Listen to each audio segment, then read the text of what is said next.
santé et qui a écrit Pastef au pouvoir, livre qui sera bientôt réédité avec la préface du président Ousmane Sonko, n'est-ce pas? Et on devait avoir avec nous M. Amadou Nia, qui est l'auteur du livre Ousmane Sonko, le retour, Ousmane Sonko, icône africaine. Malheureusement, je pense qu'il est absent. Et on devait aussi avoir avec nous Ibrahim Seydi Ba, qui est également l'auteur d'un récit de fiction titré Farce spéciale. Mais ils ne sont pas là, mais leurs livres sont là et on va en discuter, on va en débattre, on va échanger de manière très décontractée sur ces œuvres. Et après cela, bien sûr, la parole sera ouverte brièvement au public pour 2 à 3 réactions avant de passer à la prochaine table. Je vais commencer par le chroniqueur en chef, Chérif Sy, qui va donc faire sa première intervention autour donc du livre sur lequel il a travaillé, à savoir Ousmane Sonko, une icône africaine, donc livre de Amadou Niang. Donc Chérif, la parole est à toi. Merci beaucoup. Merci beaucoup. Je suis très ravi de partager avec vous ce panel. Je pense que quand on parle de Ousmane Sonko, Amadou Niang, une icône africaine, la particularité de ce livre, il essaie en fait d'établir un ancrage géographique et territorial de Ousmane Sonko. D'abord, il a commencé à parler de là où Ousmane Sonko a commencé à faire de la politique, c'est-à-dire à Pastef. Mais derrière cet ancrage territorial, il a essayé de cibler, de montrer comment on devient une icône. Une icône, on la devient parce qu'on a toujours compris qu'il faudrait formaliser une pensée politique, intellectuelle, de ce moment que Sonko a essayé de faire. C'est-à-dire, il a commencé d'abord à dire, moi je vais faire de la politique, il y aura une insurrection, les gens vont me combattre, mais moi je vais passer par une voie légale. Donc le premier levier qu'Ousmane Sonko a réussi à faire, ce que Amadou Niang essaie de montrer comme étant une icône africaine, c'est de montrer que derrière cette conflictualité politique, des moyens de légitimation et de formalisation d'une pensée politique, on a derrière Ousmane Sonko ce sacerdoce, cette envie de toujours dire « moi je prends le pouvoir, je vais le prendre par la voie légale ». Le deuxième levier qui est important qu'on voit un peu, et c'est ça toute la philosophie, je voyais hier dans Pastef, on parlait un peu de la logique rationnelle de Weber, il y a eu des discussions entre patriotes, ça qui était très sympa, mais on montre toujours qu'il y a une stratégie d'adaptation, de contournement des contraintes institutionnelles, sans rupture avec l'ordre légal. Deuxième chose qui est hyper important dans tout cela comme deuxième levier, c'est centrer sur la probité morale de Ousmane Sonko. La théorie du capital symbolique de Pierre Bourdieu, qui parle beaucoup de comment la morale devient une ressource stratégique de légitimité. Et c'est là où on voit des penseurs comme Richard Bangas qui parlent de l'entrepreneur moral. C'est important parce que Sonko, sa grande force, c'est qu'il a montré que pour faire de la politique, il faut qu'on ait une dimension morale et c'est ce qu'il appelle la stratégie de ressources de légitimation. Et c'est pour cela que beaucoup de gens en Pastef parlent de don de soi pour la patrie parce que là, on est beaucoup dans la morale. Le troisième levier, c'est relatif au discours souverainiste. Il y a des sujets engagés comme le franc CFA. On va voir en fait les ressources naturelles, l'économie endogène, les thèmes de Pastef. Et il a tout fait en fait pour essayer de montrer que c'est un levier fort qui a fait qu'en fait, il a su mobiliser. Donc l'ancrage de Sonko, déjà au Sénégal et un peu dans sa dimension africaine, parce qu'il touchait des sujets qui intéressaient les citoyens africains, que ça soit au Mali, au Burkina Faso, on a vu en Guinée, on a vu pas mal en fait qu'il a inspiré les mouvements, les premiers soulèvements ouest-africains, Sonko les a beaucoup inspirés, et quand on voit actuellement ce qui se passe et les remous en Afrique de l'Ouest, on sent très bien c'est la pensée de Sonko qui a inspiré beaucoup d'adeptes. Donc c'est pour cela qu'on parle de lutte d'hégémonie culturelle, et là en fait il y a on pense à Gramsci, qui parle souvent d'hégémonie culturelle. Il dit en fait que dans sa pensée, avec Benedict Anderson, un autre sociologue, qu'il faut d'abord être fier de qui on est.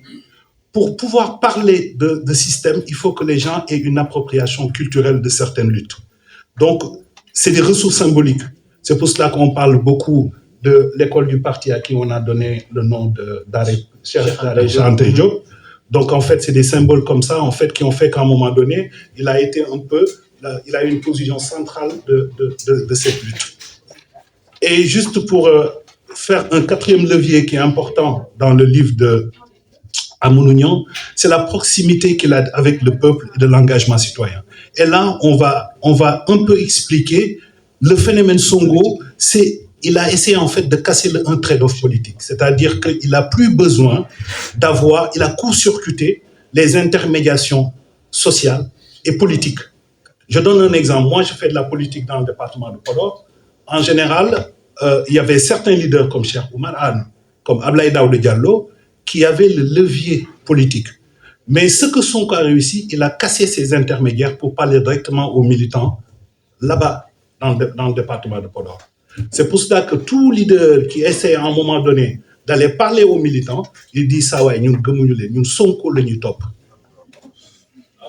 Donc, du coup, cette intermédiation, il l'a cassée. C'est comme un entrepreneur, et on le voit un peu l'histoire des grands groupes qui ont réussi dans le monde. Pourquoi Google, Facebook, Apple ont eu à réussir à un moment donné? Parce qu'en amont, il y avait une barrière à l'entrée. Ils ont cassé cette barrière à l'entrée pour être en aval avec le client final. Je traite directement et je casse les intermédiaires pour parler avec le client final. Sonko a fait cette même trajectoire systémique. Il est venu, il a parlé directement aux militants de base. Donc, c'est ce qu'on parle de. Il a essayé de court-circuiter toute cette intermédiation qu'on avait avec des leaders politiques.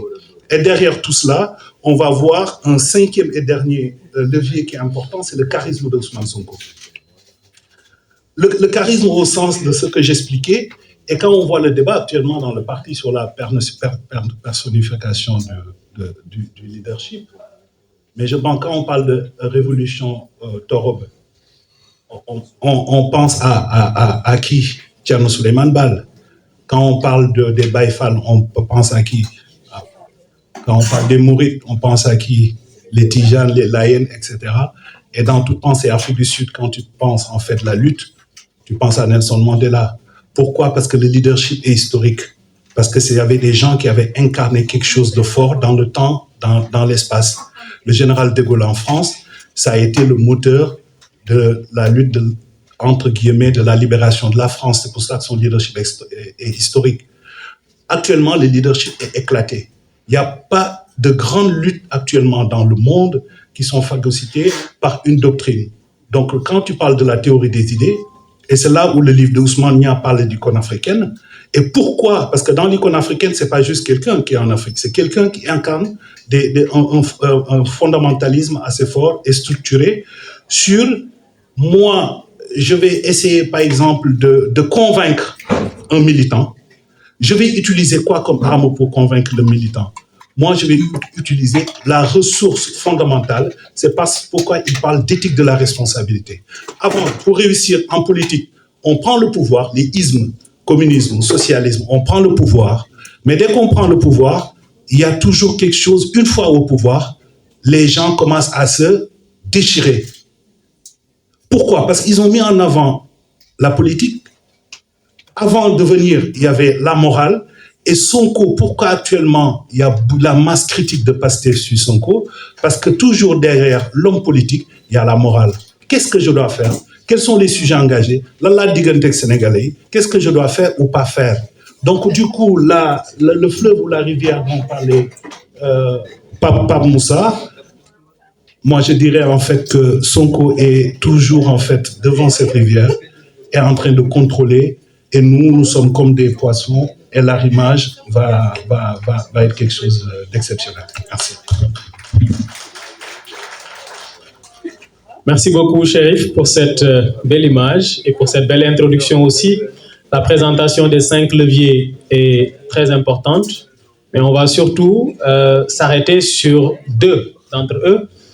L'éthique qui est très importante dans PASTEF. Il ne faut pas oublier que le E de PASTEF, c'est l'éthique. Et l'éthique, bien évidemment, implique un certain nombre de comportements que nous connaissons déjà dans notre société, que nous théorisons. Ousmane Sonko en parle dans son livre « Solutions pour un Sénégal nouveau », que nous théorisons, mais que nous n'appliquons pas assez. Ngor, Djom, Foule, Faïda, etc. Ce sont des concepts que nous connaissons très bien, mais que nous devons traduire en actes, et surtout dans le champ politique. Le second levier très important, je pense, est le leadership. Parce que le peuple ne peut pas suivre des idées abstraites. Il faut que ces idées-là soient portées par une personne qui ait les épaules assez larges pour pouvoir conduire la masse, pour pouvoir être ce guide-là qui mène le peuple dans la voie menant à plus de liberté et à moins d'aliénation. Et ce guide-là, c'est effectivement Ousmane Sonko. Merci beaucoup, Chérif, pour cette première analyse. On va donner la parole à un auteur, un écrivain, Mour Sey, qui a fait un livre très important sur la trajectoire de PASTEF, parce que le thème dont on est en train de parler, c'est PASTEF de l'épreuve à la responsabilité. Donc, son livre, Ousmane Sonko, le retour du Phénix, revient sur cette trajectoire. Mour Sey, on te donne la parole pour nous dire justement pourquoi tu as écrit ce livre, mais surtout, comment tu perçois cette trajectoire de PASTEF par rapport à la gouvernance actuelle et quel doit en être justement l'impact et les conséquences. Sous vos applaudissements synchronisés.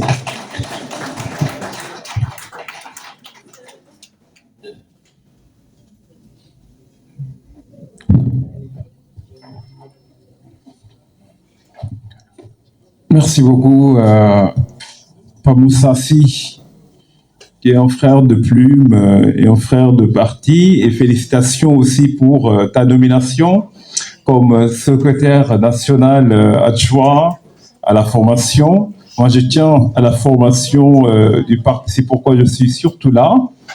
Pas parce que je suis auteur, mais j'ai toujours pensé que notre parti mérite plus, un parti comme PASTEF, donc pour la formation des militants. C'est bien d'aimer Ousmane Sonko, mais aussi il faut connaître et comprendre sa pensée. Mesdames et messieurs, cher public, bonjour. Je salue mes frères panélistes, parce qu'au PASTEF, on parle de frères, même si vous êtes des doyens. Je salue le grand poète qui est là, Élie Charles Moreau. C'est un grand poète. Voilà.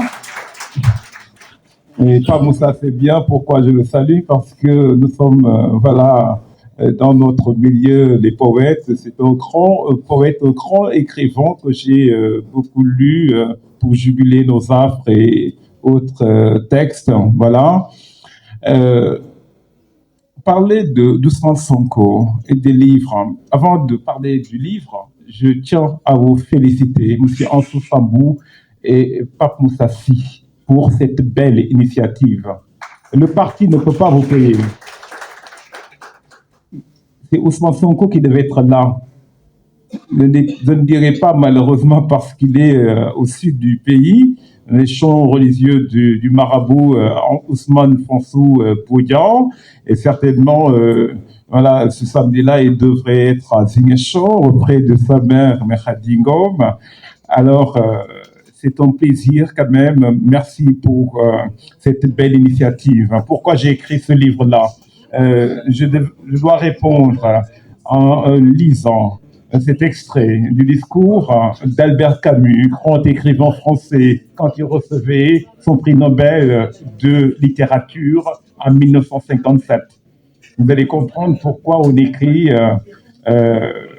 en tant qu'auteur, je cite, « Le rôle de l'écrivain, du même coup, ne se sépare pas de devoirs difficiles, par définition. Il ne peut se mettre aujourd'hui au service de ceux qui font l'histoire, il est au service de ceux qui la subissent.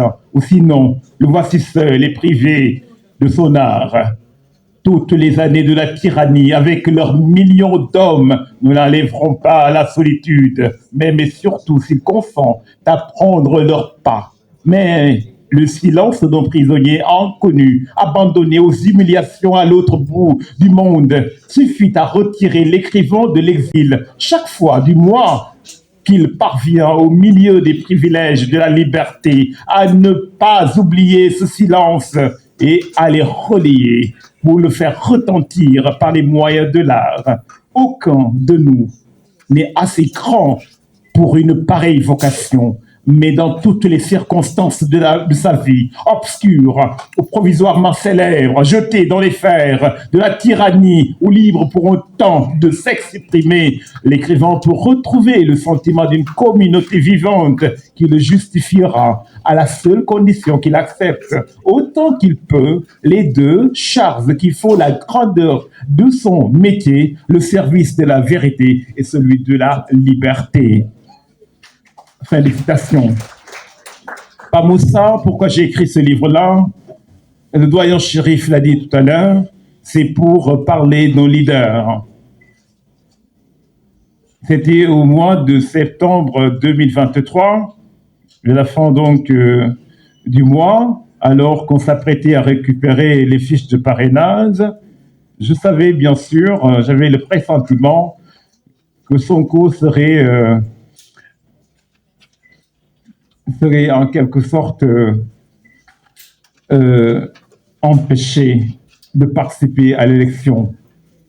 En plus, il était en grève de la faim, c'était dur, ses deux épouses étaient sorties à l'époque.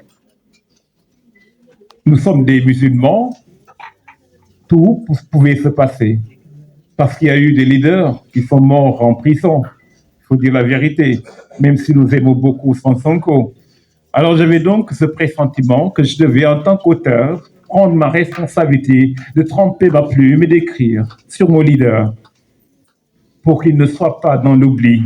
Beaucoup ont été dans l'oubli. De 62 à peut-être 2014, avec l'avènement de Sonko, Mamadou Dia a été presque oublié. Ce grand homme qui a beaucoup apporté à notre pays. Il a beaucoup écrit, mais il y a peu d'étudiants ou d'intellectuels sénégalais qui peuvent vous citer un seul livre de Mamadou Dia, de Maodo, qui pourtant a une pensée souverainiste qui pouvait bien sûr nous faire décoller économiquement. C'était d'ailleurs cela son seul regret à sa sortie de prison en 1974. Donc il y a eu des leaders qui ont été oubliés. Ousmane Sonko ne devait pas faire partie de ce cercle. C'est pourquoi j'ai écrit ce livre, pour parler, n'est-ce pas, d'un leader. Moi, je ne prends pas Ousmane Sonko comme mon chef de parti, mais comme un leader africain qui doit toujours se maintenir, bien sûr, au-dessus du tumulte, mais aussi garder haut le flambeau africains comme Kwame Nkrumah, comme Julius Nyerere, bien sûr, comme bien sûr le Burkinabé, comme il s'appelle encore Thomas Sankara, et bien sûr tous les grands hommes. On pourrait même parler de Mandela ou d'autres personnes qui ont été aux avant-postes.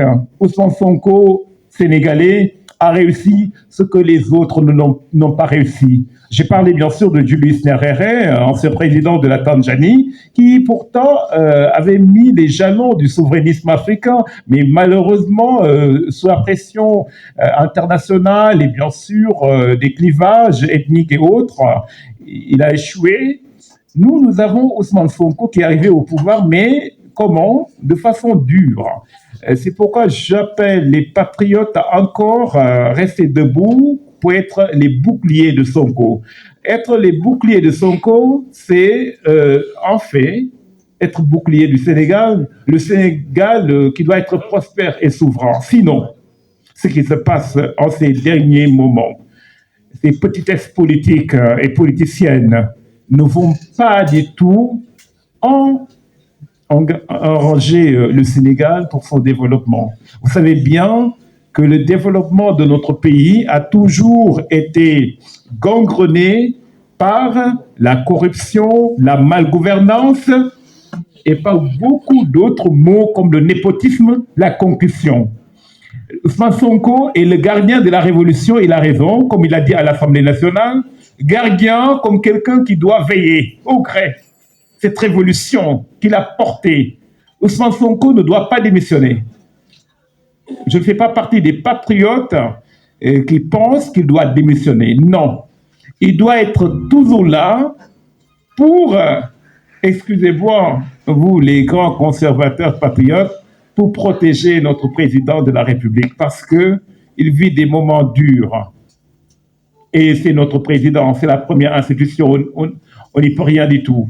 Mais quand même, on ne doit pas du tout l'abandonner. Sinon, quand même, le Sénégal va encore tomber dans le labyrinthe parce qu'il y a beaucoup de faussaires, beaucoup, n'est-ce pas, de faucons qui sont aux portes du palais, qui veulent qu'on retourne encore en arrière, alors qu'on s'est battu. Il faut, n'est-ce pas, se rappeler qu'Ousmane Sonko, c'est quelqu'un qui, c'est ça qui fait depuis qu'il est entré à l'ENA, ou bien même avant même d'entrer à l'ENA, parce qu'il le savait, Ousmane Sonko s'est forgé. Il savait qu'il serait quelqu'un. Pourquoi? En tant qu'étudiant, en tant que Sénégalais, Ousmane Sonko a eu une bonne éducation. Il a toujours su qu'il serait quelqu'un. C'est pourquoi il faisait tout pour être un modèle parmi ses amis d'enfance, parmi ses frères, ses camarades étudiants. Devenu inspecteur des impôts, Ousmane Sonko a tout fait pour ne pas toucher l'argent du contribuable. C'est pour préparer son avenir. Il y a son cousin qui m'a raconté une anecdote. C'est un certain Alassane Touré, un cousin, n'est-ce pas, d'Ousmane Sonko, qui m'a dit un jour, il lui a rendu visite à Guédiawaye alors qu'il était là-bas aux impôts. Alors il y a un monsieur qui était venu avec, bien sûr, une mallette.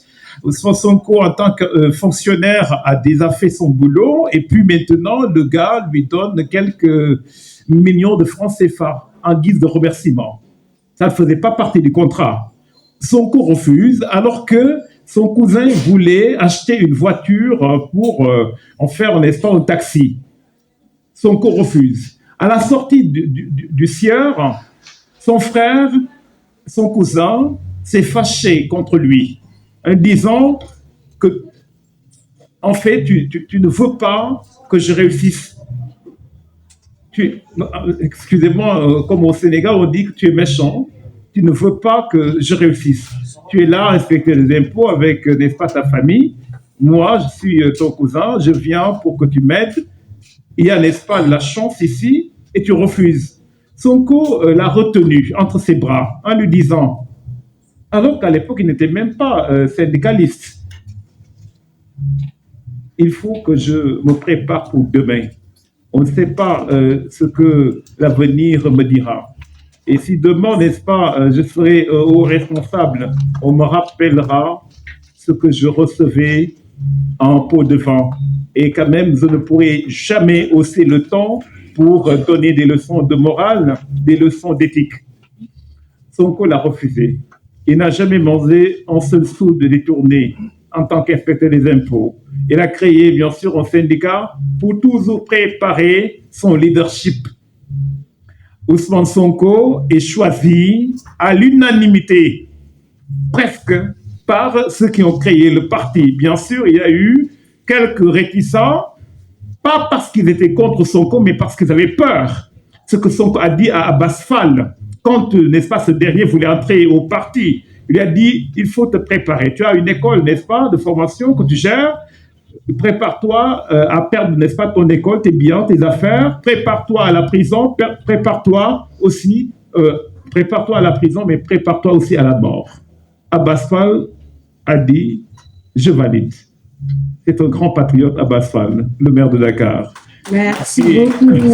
Merci beaucoup, monsieur. Donc, je vais m'arrêter ici. Certes, bien sûr, le processus est long pour parler, n'est-ce pas, de l'épreuve, parce qu'il fallait parler, n'est-ce pas, de l'engagement idéologique de PASTEF, les attaques contre les APE en 2015-2016, les accords de partenariat économique, attaquer là où ça faisait mal pour toucher l'impérialisme, pour toucher aussi les intérêts des politiciens sénégalais à l'époque, les ans du système, attaquer donc le système concrètement, et le système, ce ne sont pas seulement des politiciens, c'est pourquoi toujours on est en retard. Il fallait bien sûr se préparer à quitter. Sonko était prêt à quitter la fonction publique, il avait dit à ses proches, c'est pourquoi il a été radié pour finalement gagner plus, n'est-ce pas, comment dire, d'affection de la part des Sénégalais parce qu'il n'était pas connu quand il était invité dans les plateaux de télévision en 2016 lors n'est-ce pas, du référendum de mars 2016, il n'était pas connu Sonko, mais il a fallu, n'est-ce pas, qu'il tape sur la table pour critiquer le non-paiement des impôts par les députés, pour qu'il soit connu davantage, mais surtout quand, n'est-ce pas, Macky a, n'est-ce pas, a mal, n'est-ce pas, digéré ses attaques en le radiant de la fonction publique, il a été propulsé au devant de la scène. Et donc, parler de cette radiation fait partie, n'est-ce pas, du processus, mais surtout le combat des patriotes qui l'ont suivi en 2019, surtout en 2021, après les accusations de viol. Ce sont des épreuves. Les assassinats, les emprisonnements, ça c'est la révolution, ça c'est l'épreuve, le sacrifice, le don de soi, les cotisations financières. Tout cela fait partie, n'est-ce pas, de notre combat en tant que patriote, bien sûr. Mais Sonko, c'est qui? Sonko devrait changer le nom du parti. Moi, je ne suis pas d'accord avec Pastef Fraternité, mais ça devait être soit Pasteg Générosité ou bien Pasteur Reconnaissance. On doit beaucoup de reconnaissance à ce grand homme qui n'a pas fait comme, je vais citer le nom, moi je suis libre en tant qu'intellectuel, qui n'a pas fait comme Abdoulaye Wade, moi ou rien, ou bien mon fils Orient en 2019, il pouvait choisir. Pourtant, un autre membre, n'est-ce pas, du PDS, il ne l'a pas fait. Ce grand homme libéral qui a créé le premier parti d'opposition, il ne l'a pas fait. Ousmane Sonko, jeune, qui a créé son parti en 2014, a choisi son secrétaire général, son frère de parti. Mais quelle générosité, Ousmane Sonko. Merci quelle beaucoup. Générosité. Merci beaucoup. Dire donc que... Merci beaucoup, Monsieur Morsey. Merci pour ce brillant exposé. À travers, vous nous avez fait un récit vraiment fort et inspirant. Et sous vos applaudissements, Monsieur Dame, veuillez l'applaudir. Donc, nous allons passer la parole à Monsieur Albin Ondeki, qui est un de nos chroniqueurs, qui va analyser lui également.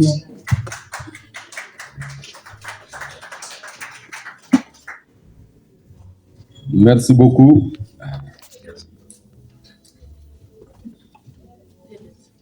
Merci.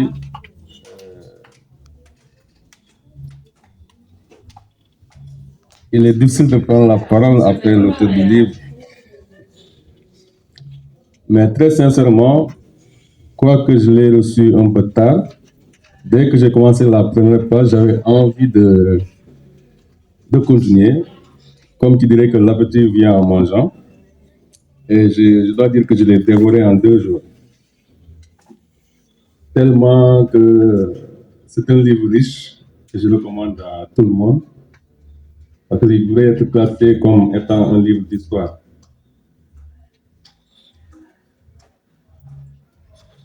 Ousmane Sonko, Le retour du Phénix, est un essai biographique et politique écrit par notre frère Moutsei qui est là à côté.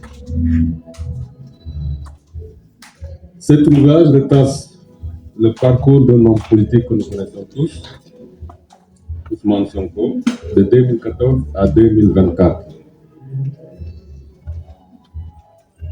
Entre autres points que j'ai retenus, points clés de l'ouvrage, j'ai noté d'abord le parcours politique, la première partie du livre. Il détaille l'ascension fulgurante du phénomène Ousmane Sonko et de Pastef qu'il dirige de 2014 jusqu'à la traversée des épreuves et jusqu'à l'accession au pouvoir en mars 2024. Qu'est-ce que j'ai découvert comme symbolisme derrière le mot phénix? Le titre fait référence à la résilience de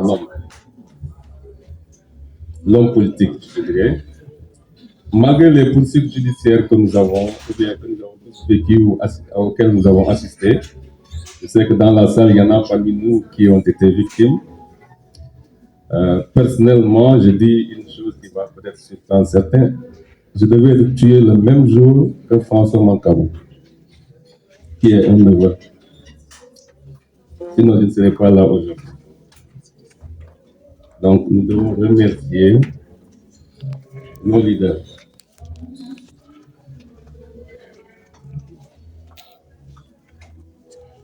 Mais qu'est-ce que Sonko a fait? Malgré toute cette persécution, il a usé de l'intelligence, mais surtout du courage et enfin de la résilience. Il a fait preuve de sacrifice. Je dirais même que les patriotes ont fait preuve de sacrifice. C'est l'occasion pour moi d'avoir une pensée pieuse à nos victimes. Moursi décrit ici les obstacles dressés par l'ancien régime et les valeurs de courage et de dévouement incarnées par notre parti et surtout par le leader. Maintenant, pour revenir sur le thème de l'épreuve à la responsabilité qui traverse tout cet ouvrage, comme je l'ai dit tout à l'heure, c'est un livre très riche. Voilà pourquoi quand j'ai commencé à le lire, je n'ai pas voulu m'arrêter. L'épreuve à la responsabilité, pour ne pas dire, je dirais même à la gloire, parce que nous avons accédé au pouvoir, nous avons atteint notre objectif.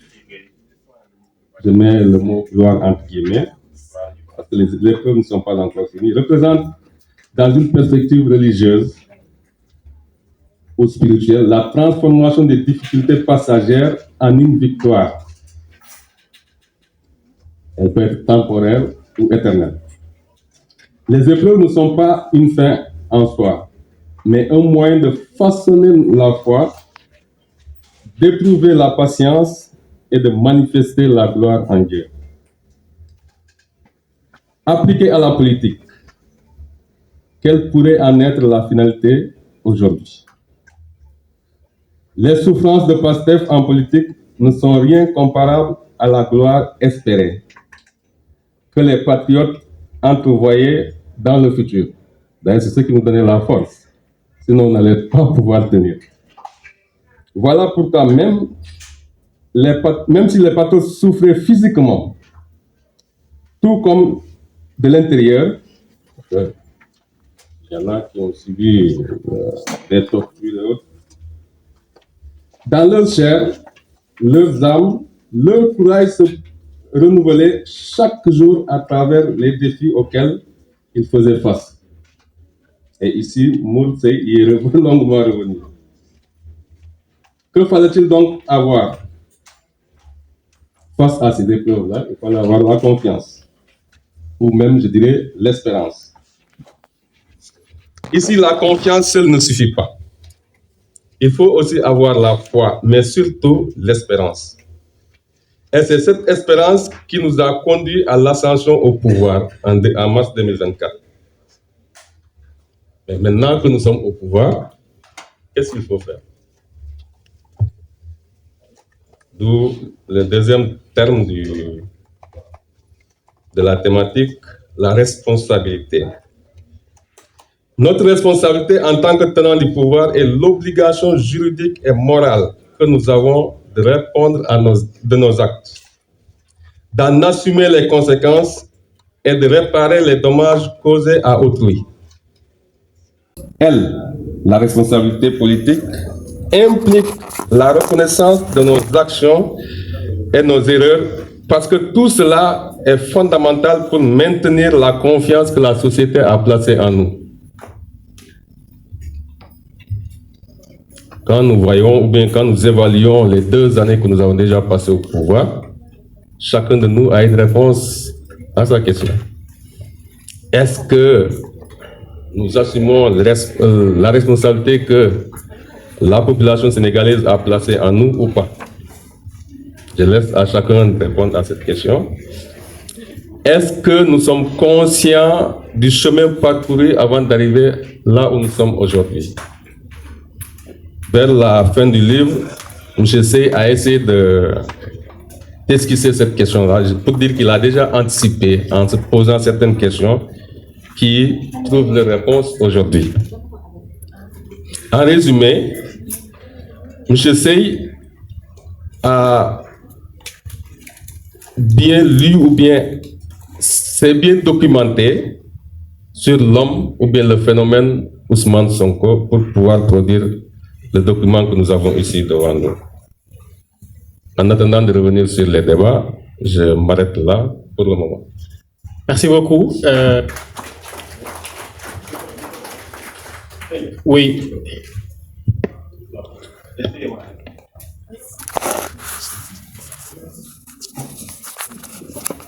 Merci beaucoup. Est-ce que vous m'entendez? De toute façon, vous m'entendez, mais est-ce que ça marche? Merci beaucoup Albinou et Morsey de nous avoir présenté le livre Ousmane Sonko, le retour du Phénix. Morsey, vous l'avez remarqué, est très enthousiaste. Et quand il parle d'Ousmane Sonko, il ne veut pas du tout s'arrêter. Mais ça, c'est l'engagement, c'est la passion. Merci à Albinou également pour l'analyse. Je rappelle que les ouvrages sont disponibles dehors et que vous pouvez également les acheter pour soutenir les pauvres auteurs que nous sommes. En dessous, nous allons donner la parole aussi pour revenir sur ce livre, Ousmane Sonko, le retour du Phénix, et pour nous parler également de cette première thématique, Pastef de l'épreuve à la responsabilité.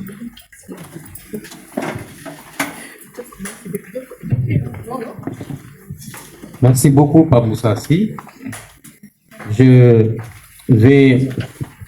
vais ajouter donc à l'analyse d'Albinou que effectivement pour l'ouvrage de Morsey intitulé le retour du Phénix, Ousmane Sonko, le retour du Phénix, il fait une comparaison, une image. Le Phénix, comme il l'a dit, renaît de ses cendres.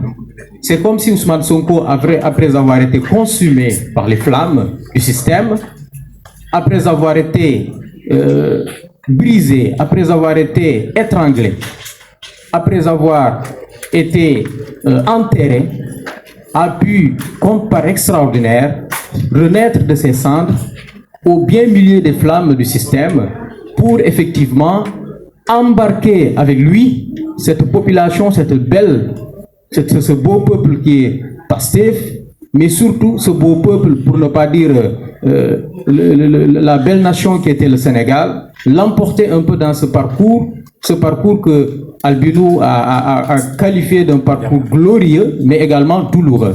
Douloureux parce qu'il y a eu énormément de choses qui se sont passées, mais il revient sur les origines de Pastef, et surtout lui, son engagement et la vision d'Ousmane Sonko à travers l'ouvrage qu'il a publié en 2018 pour convaincre les Sénégalais à adhérer à son parti. Ça a été une étape déterminante, mais surtout les nombreuses conférences de presse à répétition sur la tenue des affaires au niveau de l'État, mais surtout les différentes émissions qu'Ousmane Sonko auxquelles Ousmane Sonko a participé ont largement convaincu les Sénégalais, parce que tout simplement Ousmane Sonko avait effectivement décidé de convaincre par les moyens intellectuels, par la parole, par le discours, surtout par son parcours qu'il a laissé, en tout cas à l'appréciation de tous les Sénégalais, et un parcours sur lequel tout le monde était d'accord qu'il était un parcours exemplaire. Pour répéter en fait l'idée de Chérif Sy sur le premier ouvrage, c'est la pédagogie par l'exemple qu'Ousmane Sonko a utilisé dès les premières prises de pouvoir, en renonçant à ses indemnités, en renonçant à son salaire, pour le dédier effectivement aux victimes de cette lutte révolutionnaire dont il a été le guide et le leader. L'autre élément, c'est le leadership par l'exemple, surtout sur le discours, mais également sur le parcours. Et les décisions fermes qu'Ousmane Sonko a prises à plusieurs élections différentes, et où il s'est mis derrière la mêlée pour effectivement pousser un peu tout le monde, cette meute de l'opposition qui devait véritablement faire bloc, comme dans une mêlée, dans un sport de rugby, qu'il fallait détonner en tout cas pour éclater ce système-là, si puissant à plusieurs têtes, Et Ousmane Sonko, c'est par là qu'il a été l'exemple. En étant exclu du jeu politique par 2 fois, aux élections législatives, M. Moursi le rappelle, mais surtout à la présidentielle. Et à chaque étape, Ousmane Sonko s'est fait suppléer par substitution. Et comme par extraordinaire, connaissant la nature des hommes politiques, Ousmane Sonko a toujours pratiqué ce qu'on appelle le renoncement volontaire, pour ne pas dire le sacrifice volontaire ou personnel pour la résolution collective. Et c'est par là que je vais terminer. La prise de pouvoir, depuis le début jusque-là, Ousmane Sonko continue et croit encore à l'exemplarité. Et c'est la raison pour laquelle il le martèle dans plusieurs discours qui sonnent aujourd'hui comme ce qu'on a appelé ici du roule-tout. Mais en réalité, parce qu'il sait que ce sont les leaders qui doivent dire et faire pour espérer du peuple qu'il fasse derrière eux.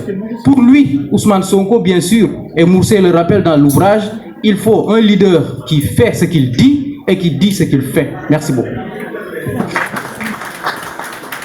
Merci beaucoup à Ansou pour cette très belle analyse sur notre très cher et seul unique leader, le président Ousmane Sonko.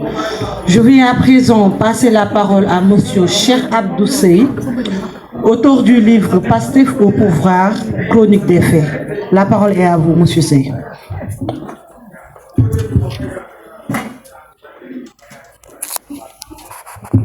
Merci beaucoup. Bonjour à tout le monde. Alors, je m'associe aux félicitations des initiateurs de cette table ronde patriotique à l'endroit de notre frère ici. Comme vous l'avez dit, donc moi j'ai eu à écrire cet ouvrage intitulé Pastef au pouvoir des faits. Et donc je suis un peu différent de profil parmi d'autres qui sont ici présents, des poètes, d'autres qui sont habitués à l'écriture, donc des frères de plume.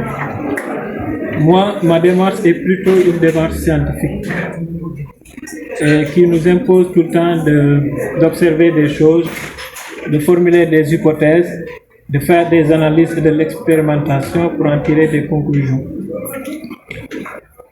Mais pourquoi on s'est intéressé à écrire cet ouvrage? Et je précise que, et d'ailleurs vous le comprenez, c'est mon premier essai d'écriture. Parce que tout simplement, notre parti politique, le PASTEF, a connu une expérience unique en Afrique. Une révolution qui a démarré par les idées, comme vous l'avez évoqué, en relevant le niveau de débat. Donc tout ça à travers notre leader Ousmane Sonko sur ses nombreuses sorties dans les médias et un peu partout, à travers ses écrits également, mais qui nous a été imposé une lutte de terrain par le régime en place. Et c'est en ce moment-là qu'on est entré dans cette nouvelle forme de lutte et qui était quand même, on n'y pouvait rien, on ne pouvait que se battre et faire en sorte que notre projet passe. Mais maintenant, cette lutte de terrain qui a abouti en renversant le régime qui était en place, mais par les voies démocratiques. Donc je pense que ça, c'est une expérience unique en Afrique. D'habitude, les révolutions en Afrique, soit ils sont trahis avant leur fin, soit les objectifs sont détournés. Mais pour notre part de l'histoire, nous avons réussi à changer de régime par la voie démocratique. Et tout cela grâce à la posture républicaine de nos leaders et en particulier de celui du guide de la révolution, Ousmane Sonko. Donc, considérant ces faits et compte tenu des retours qu'on a tout le temps avec les amis qui sont un peu partout en Afrique, dans les pays, au Congo, au Niger, un peu partout, qui s'intéressent au quotidien à l'actualité au Sénégal et qui aussi nous ont poussés à aller écrire notre histoire. Donc, au-delà de ça, nous avions une posture un peu particulière dans le parti en termes de rôle à jouer. moi j'étais tout le temps dans l'équipe médicale du président et qui se chargeait surtout d'organiser par exemple les grands rassemblements, la couverture médicale des grands rassemblements, les meetings de Keur Massar, au niveau de Mbacké, à terrain Akapes, un peu partout à la place de la Nation, et qui s'occupait aussi des blessés et des gens du parti qui sont frappés par une maladie par exemple. Et vous comprenez avec moi que notre lutte politique a connu à un certain moment un virage vers l'aspect, je veux dire que l'aspect médical y a connu une bonne place. Par exemple, le cas de l'affaire Sweet Beauté, où presque tous les procès, c'est les médecins, c'est vraiment la dimension médicale qui permettait de répondre à certaines questions. Le cas de l'affaire, par exemple, Mame Mbaye Niang, où le président, avec toutes les épreuves qu'il a vécues à travers ses nombreux procès, a fini par tomber entre les mains de l'équipe médicale du parti. Donc, moi, en tant que témoin de tout cela, et d'ailleurs, je peux même le dire avec humilité, ce jour-là où il a été pris au niveau du tribunal de Dakar, en plein procès le 16 mars, j'étais l'initiateur de cette journée. J'étais là à la pensée, donc à l'initiative d'aller le récupérer au niveau du tribunal pour des raisons médicales. Et de là est ouvert un nouvel épisode où le médical était extrêmement important dans le dossier politique. Donc vous vous rappelez de son séjour à Souma Assistance, vous vous rappelez de ces produits qu'il a été aspergé, un liquide nocif que moi-même j'arrivais pas à supporter à côté du président, et pourtant lui il était toujours resté debout et alerte. Donc c'est pour vous dire que compte tenu de ce parcours un peu particulier, nous on s'est dit voilà une expérience qu'il ne faut pas manquer à écrire. C'est ça qui nous a beaucoup poussé à aller écrire cet ouvrage-là qui est intitulé, comme le titre le dit, Pastef au pouvoir, chronique des faits. Donc, dans notre démarche, nous sommes plus intéressés par les faits. Donc, c'est une chronique, il s'agit d'une chronique. On s'est intéressé à relater la chronologie des faits, mais aussi en mettant en exergue certaines situations particulières que le parti a traversées. Par exemple, le séjour carcéral où moi-même j'ai eu l'occasion de trouver le président dans sa cellule au niveau de Sébikotane. C'était les premiers jours d'incarcération. Donc, pour résumer, c'est vraiment ces nombreux éléments-là qui nous ont vraiment poussé à écrire notre histoire et que vous êtes témoin aujourd'hui que l'histoire a tendance à être falsifiée. Donc il y a de nouveaux récits qui commencent à émerger, d'autres personnes qui veulent anéantir tous les sacrifices de nos frères de parti, et en particulier du président Ousmane Sonko. Dans la démarche et dans le document en tant que tel, donc nous avons d'abord présenté le contexte de l'ouvrage, pourquoi nous devons l'écrire. Ça, on l'a justifié d'abord tout au début de l'ouvrage. Et ensuite, nous nous sommes intéressés à la naissance, à la genèse du parti, en partant de notre expérience personnelle, mais en allant voir des personnes qui ont véritablement vécu ce début du parti Pastef là. En l'occurrence, nous avons fait des entretiens avec Djibi Gueye Ndiaye par exemple et d'autres personnalités, et surtout intéressés au discours de Birame Souleye Diop qui a un peu relaté comment le PASTEF a été créé et quelle a été la démarche du choix du leader, le président Ousmane Sonko, qui était un leader désigné. Il ne s'est pas autodésigné, bon, il l'a désigné en tant que président de parti et il a fait ses conditions pour pouvoir aller avec le groupe de départ. Je pense que Moursey est venu par rapport aux conditions qu'il mettait sur la table. Donc, au-delà de ça, on s'est intéressé aux deux événements phares de notre lutte. De 2021 à 2024, ces deux événements phares, le premier c'est l'affaire Sweet Beauté.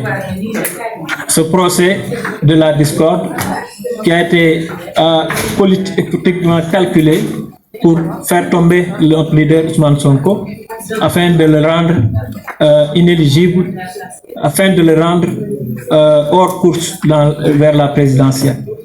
Donc nous avons traité cet aspect-là, ces premiers événements, et ensuite l'autre événement phare c'est le procès de diffamation en lien avec le ministre Mame Mbaye Niang sur l'affaire Prodac. Et dans toutes ces étapes-là, on s'est intéressé à la documentation disponible dans le parti. Vous êtes sans savoir que le président Sonko a écrit ses mémoires après la lutte et il a fait le point sur les procédures judiciaires qui l'ont engagé. Il a fait le point sur les bilans en se basant des rapports des organismes avec lesquels le PASTEF évolue. Et cet aspect-là nous permet un peu de s'arrêter sur un débat d'actualité relatif à la modification du code électoral qui concerne les articles L29 et L30, donc qui ont été votés par Macky Sall en 2021 pour préparer son combat contre l'opposition. Et si on dit l'opposition en ce moment-là, on savait que le PASTEF s'était démontré déjà ferme à aller vers le pouvoir en remportant 15% des suffrages aux élections de 2019. Donc, bon. Oui, c'est tout. Donc c'est pour dire en fait que très tôt Macky Sall a introduit cette loi le 23 juillet pour pouvoir empêcher Ousmane Sonko, et on a vu son procès combien il a été bâclé. Par exemple, la dame Ndeye Khady Ndiaye qui a été jugée sans avocat.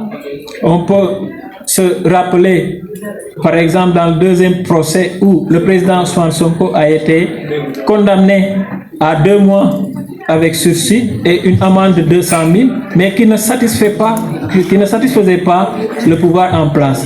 Et il fallait trouver une autre condamnation pour le rendre inéligible. C'est là que le président Macky Sall a organisé une consultation à domicile pour sélectionner les gens qui devront l'éliminer définitivement. C'est par la suite qu'il a été condamné à 6 mois avec sursis, ce qui entrait dans le champ d'application de l'article L29 et L30 du Code électoral. Et c'est ainsi qu'il est devenu inéligible. Et donc, au fil de notre évolution, le président Ousmane Sonko, dans sa posture républicaine et de protection de notre combat collectif, il a choisi un plan B. C'est pour dire également que le livre revient sur ce processus de choix-là, qui a permis de passer du leader de PASTEF au candidat passeur qui était Bassirou Diomaye Faye. Et de toutes ces actions qui étaient autour de ce choix-là, et du débat très controversé actuellement, on voit beaucoup de versions. Même le président Diomaye lui-même a sa version de l'histoire. Mais heureusement, nous avons pris la responsabilité d'écrire et de graver à jamais ce processus-là. Donc, peut-être, je sais que... oui, on ne peut pas les doufs, c'est ce que les Wolofs disent. Mais juste dire qu'on a également, on n'a pas manqué à retracer les nombreuses épreuves surtout que nous sommes plus. Tout à fait. Là, le chroniqueur va y revenir. Voilà. Toi, en tant qu'auteur, on avait surtout besoin de toi pour ton intervention par rapport à l'inspiration et tout. Et je pense que cette présentation nous a permis d'en savoir beaucoup de choses. Après cela, il y a Anso Sambou qui avait travaillé sur ce livre. On va lui donner la parole. Je rappelle que nous avons précisément 7 minutes restantes pour ce premier panel-là. Et on va donner la parole au public très rapidement. Donc nous avons le poète Élie Charles Moreau qui s'est inscrit sur la liste. Donc on va donner la parole à Élie Charles pour 2 minutes. Très rapidement, doyen.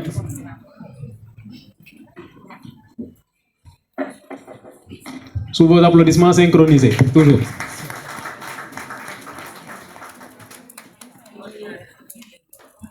Bonjour mesdames et messieurs. Il y a 2 ou 3 choses sur lesquelles nous pouvons nous entendre au moins. Que le Sénégal, au-delà d'être un pays au sud du Sahara, est aussi la capitale mondiale des entendus, du sous-entendu et des malentendus. Et plus amplement, c'est un pays qui a la particularité d'être un espace où personne n'a le temps, mais où tout le monde a le temps qu'il veut. C'est cette évidence qui fait qu'un samedi, alors que je n'ai pas la tête de l'emploi, l'intellectuel le plus pantouflard du Sénégal que je suis, crée du temps pour venir au CICES, écouter des gens parler du livre et de la lecture. C'est le prétexte pour décliner mon identité. Quand je cesse d'être Dom Darbouye au Dakar, quand je cesse d'être un Sénégalais singulièrement, je suis un écrivain et un éditeur. Forcément quelqu'un qui ne peut pas se débiner ou se dérober quand on parle de livres, de littérature et de lecture singulièrement. C'est exactement cela qui me fait venir ici comme premier point. Étant entendu qu'en fait, vous me donnez l'occasion de conforter effectivement une intime conviction que le livre et la lecture, c'est en moi ce que le sport et les loisirs sont au cœur et à l'esprit. La deuxième raison pour laquelle je suis là, c'est en fait une confirmation que Ousmane Sonko, au-delà d'être une personne, une personnalité, un personnage, devient de jour en jour effectivement un sujet et un objet. C'est cela qui a fait qu'en fait on écrive sur lui.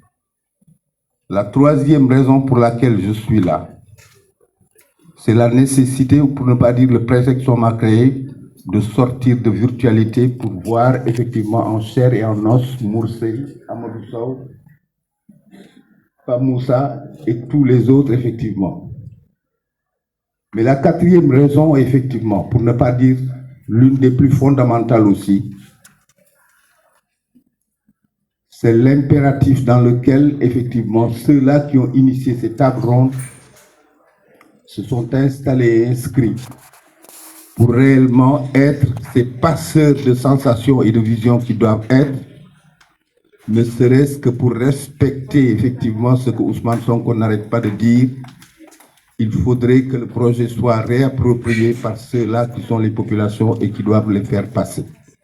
C'est exactement cela qui m'a fait aussi venir là. Mais ensuite, au-delà de tout, je considère que dans les républiques intelligentes, effectivement, il faut créer ce genre de cadre-là pour que les gens puissent échanger, effectivement. Il faudrait véritablement aussi faire de sorte de ne pas être dans la surcharge, comme je dis, entre déjà le texte de Moursey, le texte de ce monsieur, je ne sais pas son nom, etc. Cheikh Abdou Sey. Cheikh Abdou Sey. C'est 2 Sey.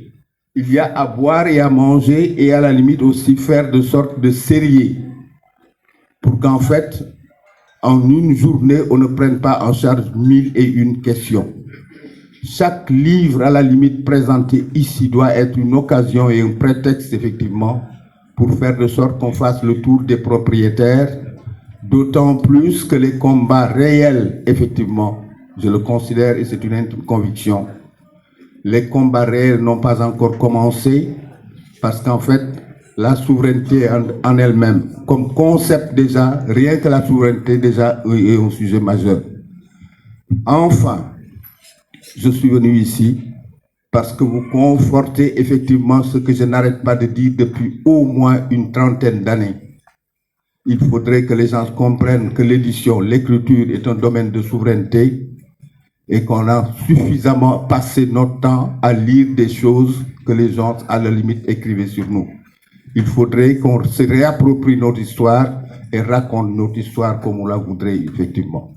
Il y a encore une fois beaucoup de choses à dire. Je ne vais pas parader dans ce que beaucoup d'autres d'entre vous veulent dire.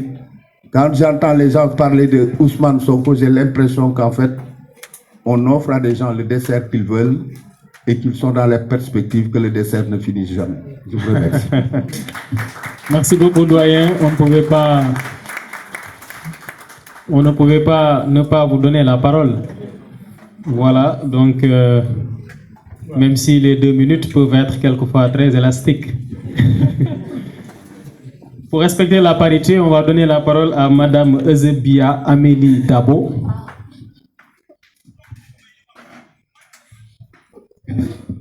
La voilà. Pour 2 minutes. Non, pour 3 minutes. Honneur aux dames.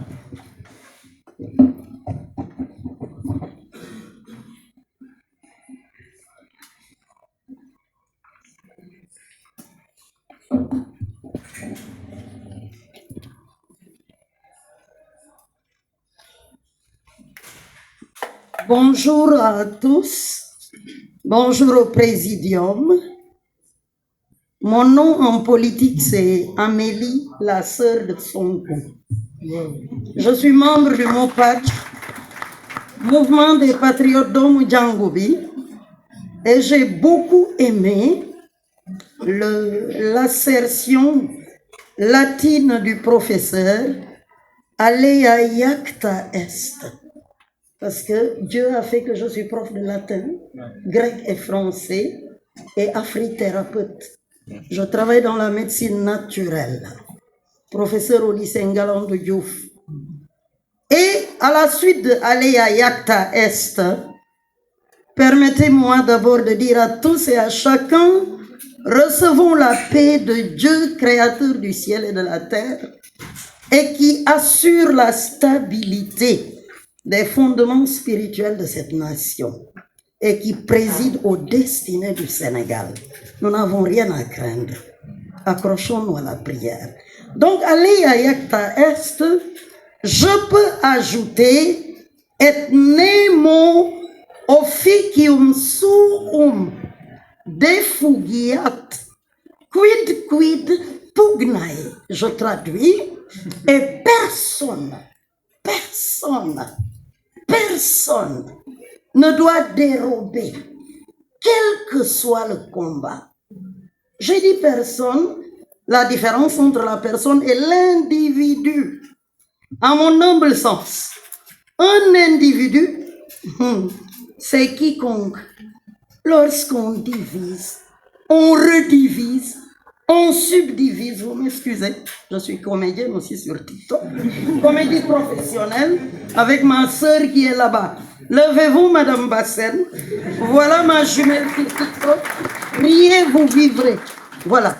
Lorsqu'on divise, on redivise, on subdivise, on interdivise. Je peux me permettre d'inventer, n'en déplaise à Baï Toubab, il n'y a pas de problème. Puisque nous avons bab en tout bab. Donc un individu, à mon humble avis, lorsqu'on divise, on surdivise, on fait tout. Quand il reste ce qu'on ne peut plus diviser, c'est ce qu'on va appeler individu. Préférez-vous être une personne ou un individu? Qu'est-ce que vous choisissez? Alors, parlant de combat, le combat ne fait que commencer. Un de nos frères a effleuré l'état actuel des choses. Notre foi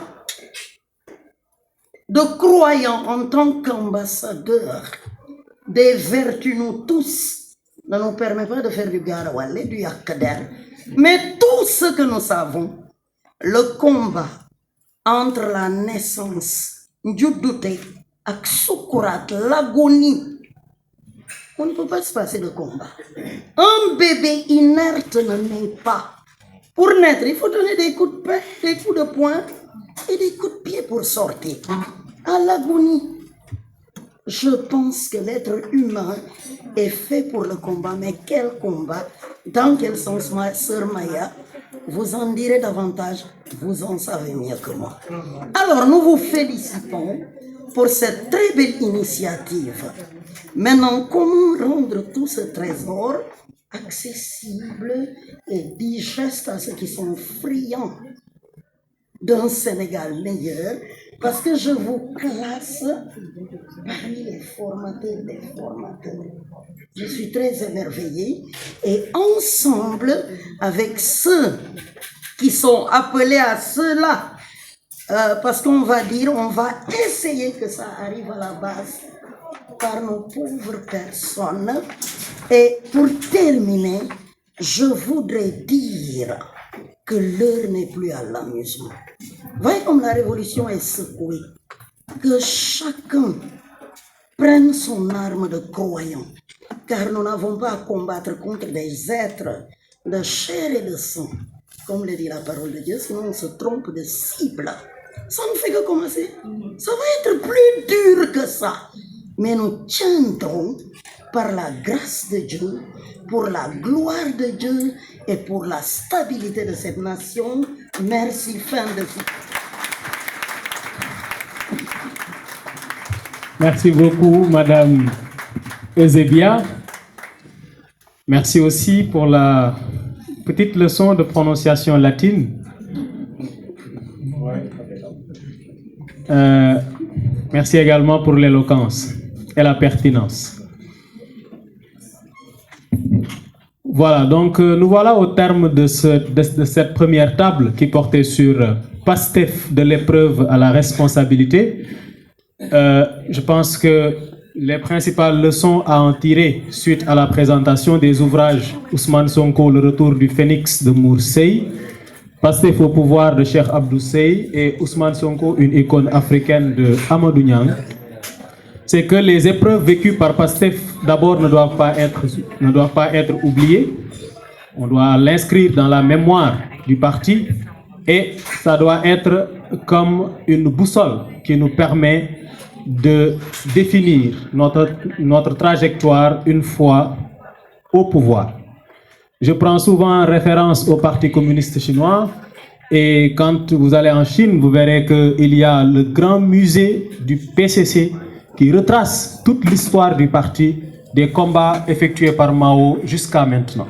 Et nous aussi, nous ne devons pas oublier cela parce que l'histoire, si elle ne s'écrit pas, peut être justement travestie. Et c'est tout le mérite de ces auteurs-là qui ont écrit sur l'histoire de PASTEF et c'est le lieu également de les applaudir et de les féliciter. Donc merci beaucoup pour ce travail de mémoire. L'autre aspect, c'est que PASTEF gouverne pour le peuple. Et nous devons placer ce peuple-là au centre de tout. Toutes nos actions, toutes les politiques publiques, toutes les actions que le gouvernement doit mener, ce sont des actions qui doivent contribuer à rendre la vie du peuple meilleure. Et pour cela, nous devons avoir justement des dirigeants très humains, des dirigeants proches du peuple, des dirigeants qui ne sont pas inaccessibles, mais qui sont surtout à l'écoute et qui sont très attentifs également aux aspirations du peuple, qui ont une certaine empathie pour pouvoir donc régler les problèmes. Et cela, bien évidemment, nous le retrouvons chez notre leader, le président Ousmane Sonko, qui se caractérise surtout par cette exemplarité. Exemplarité que beaucoup de ces auteurs-là ont déjà évoqué donc dans leurs œuvres. Maya, je te laisse la parole pour faire la transition Par rapport à l'autre activité, je pense que c'est la projection d'une vidéo portant sur une compilation des discours marquants d'Ousmane Sonko relatifs à la souveraineté, parce que la prochaine table va parler justement de cette question de la souveraineté. Mais Ansou l'a étudié, Ansou l'a étudié, et je pense qu'il y a quelques petites analyses qu'on peut faire là-dessus en attendant de terminer les installations. Donc, on repasse la parole à Ansou Sambou. Donc, pour donc reparler du livre de Cheikh Abdou Seye, comme il l'a dit, qui était en immersion avec le monde Cap Santé, qui est quand même un témoin, dont les membres sont des témoins privilégiés de ce que nous avons vécu entre 2021 et 2024, parce que tout simplement, en dehors des sacrifices diverses natures, il y a le plus grand sacrifice, le plus grand de cela, c'est-à-dire des êtres, des corps torturés, des corps saignés, mais surtout des corps qui ont été pratiquement mis à mort par le système à travers un système violent de répression qui ne pouvait négocier, discuter avec personne qui n'avait pas la même idée et la même orientation qu'elle.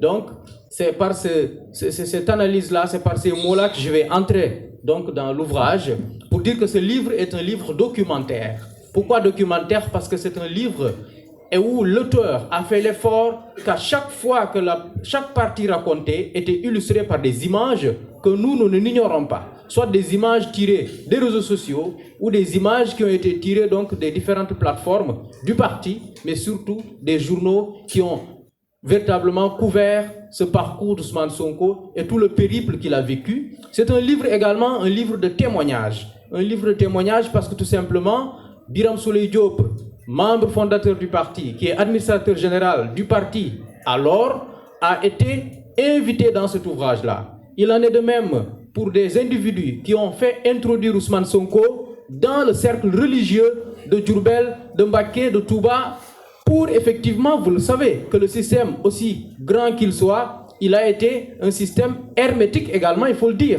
grâce aux relais et aux intermédiations que Chérif Sy avait évoqué tout à l'heure. Et Ousmane Sonko, pour pénétrer dans la politique, il a dû faire fi de ces intermédiations-là, de ces intermédiaires-là, qui vous introduisent dans les cercles religieux jusqu'alors fermés pour lui, peut-être tout simplement parce qu'il était un parfait inconnu. Mais des personnes de bonne volonté, dont des gens, en tout cas des personnes de bonne volonté, qui appartenaient à des familles religieuses ou qui avaient des relations avec ces familles religieuses-là, ont fait introduire Ousmane Sonko discrètement et auprès de ces religieux-là, on fait passer le message politique d'Ousmane Sonko qui était un message plus que convaincant. Parce que c'est un message de souveraineté et vous savez que nos guides religieux tiennent fermement à cette histoire-là, à ces souverainetés. C'est un livre également qui a eu recours à des images, à des témoignages, mais c'est surtout sa dimension historique et où on peut relever ce principe, c'est-à-dire la conformité des données avec le message transmis, mais surtout la précision dans les dates, dans les heures que Cheikh Abdou Seye a fait. Ça a été également un travail d'historien. Et c'est la raison pour laquelle je parle d'un livre qui a une dimension, au-delà de la dimension documentaire, mais la dimension historique donc de l'ouvrage. C'est un ouvrage qui a été intitulé « Ousmane Sonko a fait passer au pouvoir chronique des faits ». Le prétexte de passer au pouvoir, quand vous le voyez le titre, vous allez penser qu'il parle de passer au pouvoir. En réalité, c'est la marche vers le pouvoir.